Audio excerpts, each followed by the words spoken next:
নমস্কার বন্ধুরা, মঞ্জুশ্রী রান্নাঘরে আপনাদের সবাইকে স্বাগত। আশা করি আপনারা সকলেই ভালো আছেন ও সুস্থ আছেন। চলে এসেছি পনিরের একটা রেসিপি নিয়ে। পনির আমি অনেক রকমেরই রেসিপি ছেড়েছি, মটর পনির, চিলি পনির, অনেকটাই রেসিপি আমার ছাড়া আছে আমার চ্যানেলে। তো আজ আমি পনির পোস্ত করব, একদম ঘরোয়া নর্মাল একটা রেসিপি, চটজলদি হয়ে যাওয়া, অথচ প্রচুর মুখরোচক। তো তার জন্য আমি 200 গ্রাম পনির একটু বড় আকারে, চারকোনা কিউব আকারে কেটে নিয়েছি। আর এই পনিরের ওপরে একটু কাশ্মীরি লঙ্কার গুঁড়ো ছিটিয়ে দিয়েছি যাতে কালারটা ভালো আসে। আর গ্যাস জেলে কড়াই বসিয়ে দিয়েছি। কড়াইয়ে দিয়ে দিয়েছি ছোট চামচে 2 চামচ সাদা তেল। রান্নাটা আমি সাদা তেলে করব, সর্ষের তেলে করা যায়। তো প্রথমে আমি তেলের মধ্যে একটু লবণ দিয়ে দিলাম যাতে পনিরগুলো নিচে ধরে না যায়। এবার পনিরগুলো হালকা ভেজে নেব, খুব বেশি ভাজার প্রয়োজন নেই, এপিট ওপিট জাস্ট একটু নেড়ে নেব।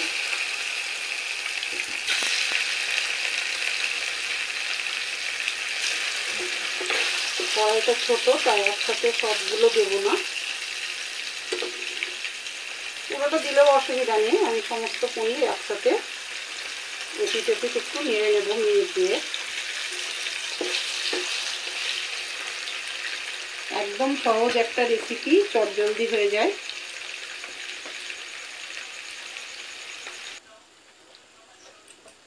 তো পনিরগুলো একদম হালকা ভেজে তুলে নিয়েছি।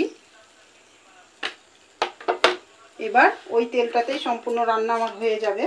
তো তার জন্য ফোড়নে দেব অল্প পরিমাণে কালো জিরে,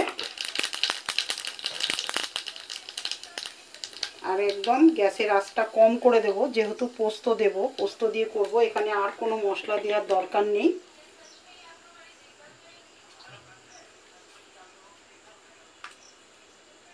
তো অল্প পরিমাণে পোস্ত, আর এই 2 চামচ পোস্ত আর সঙ্গে 2টো কাঁচা লঙ্কা আমি একসাথে বেটে নিয়েছি। এবার দিয়ে দেব পোস্ত বাটা।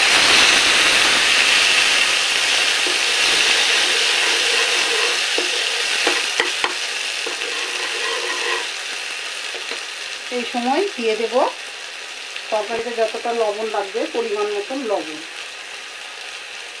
পনিরের তরকারি একটু মিষ্টি মিষ্টি ভাব হলে খেতে বেশি ভালো লাগে। তো আমি দিয়ে দিলাম এই সময় লবণ। লবণটা দেওয়ার কারণে আমি যে মশলাটা দিয়েছি তেলটা চারিদিকে ছিটাবে না। এবার পোস্ত খুব বেশি কষানোর দরকার নেই, তবুও মিনিট 2 একটু কষিয়ে নিতে হবে।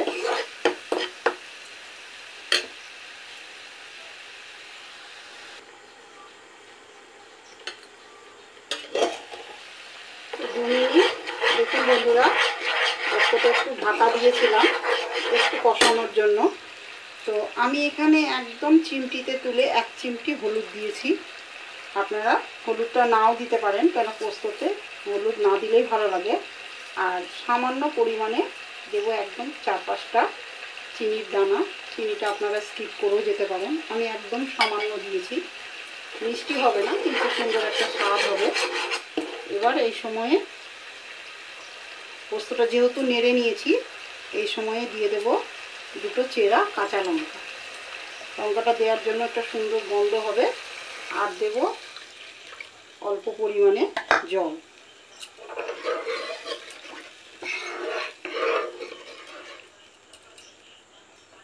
দিয়ে ঢেকে একটু ঝোলটা ফুটতে দেব।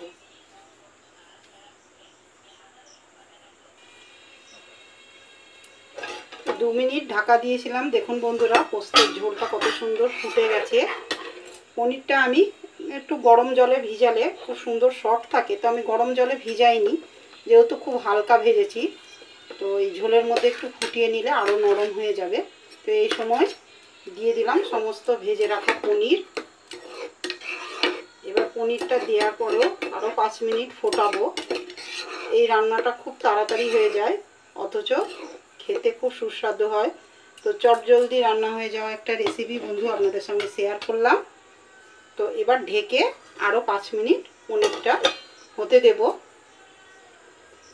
তো ঢাকা দিয়ে আমি 5 মিনিট আরও পনিরটা সেদ্ধ হতে দেব।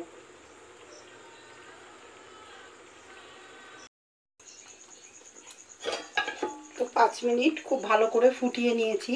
পনির আমাদের একদম সফট হয়ে গেছে। তো একটু ঝোল রেখেছি আমি। বন্ধুরা, এই রেসিপিটা গরম ভাতে খেতে অসাধারণ লাগে। একটা পদ দিয়েই সম্পূর্ণ ভাত খাওয়া হয়ে যাবে পেট ভরে।